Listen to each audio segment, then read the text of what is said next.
உங்களுக்கு அன்பு வணக்கம். இன்றைய தினம் நாம் தமிழர் இடைத்தேர்தலில் போட்டியிடுவதற்காக சீதாலட்சுமி அக்கா அவர்கள் வேட்புமனு தாக்கல் செய்து தேர்தல் பிரச்சாரம் செய்வதற்கு காவல்துறையினர் அனுமதி வழங்கப்படாத நிலையில் ஒரு 4-5 பேருக்கு கூட அனுமதி வழங்கவில்லை.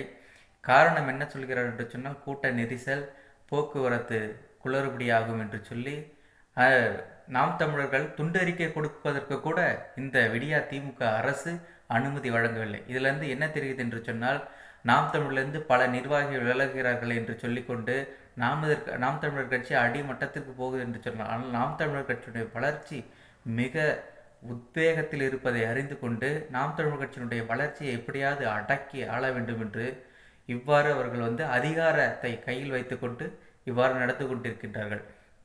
ஈரோடு மக்கள் இந்த நல்ல ஒரு வாய்ப்பை பயன்படுத்தி இந்த விடியா திமுக அரசை தூக்கி எறிவதற்கு முன்னுதாரணமாக இந்த ஈரோடு கிழக்கு தேர்தலை அவர்களுக்கு ஒரு சரியான ஒரு பாடத்தை புகட்ட வேண்டும். ஊடகத்தில் தம்ப்லைனில் ஒருத்தன் போடுறான், எப்படி அப்படின்னா, சீதாலட்சுமி அவர்கள் பொதுமக்களுடைய கைகாலில் விழுந்து வாக்கு சேகரிப்பு. ஏண்டா ஊடகங்களில் போடுறீங்களே, அறிவு இருக்கா?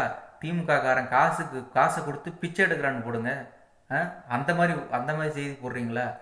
வாக்கு சேகரிக்கும் போது அதை இவ்வளவு கேவலமாக கொச்சையாக நீ உன்னுடைய சேனலோட தம்ப்லைனாக வைக்கிற. இதற்கு ஏறையாவது பிச்சை எடுத்து பிழைக்கலாம். இந்த பிழைப்பிற்கு சீமான் என்று சொல்லவென்றால் உங்களுக்கு யாருக்கும் பார்வையாளர்களே வரமாட்டார்கள். சீமான் பேரலை பயன்படுத்தாவிட்டால் உங்களுக்கு வயிற்று பிழைப்புக்கே வழி இல்லாமல் போய்விடும். வாழ்க தமிழ்.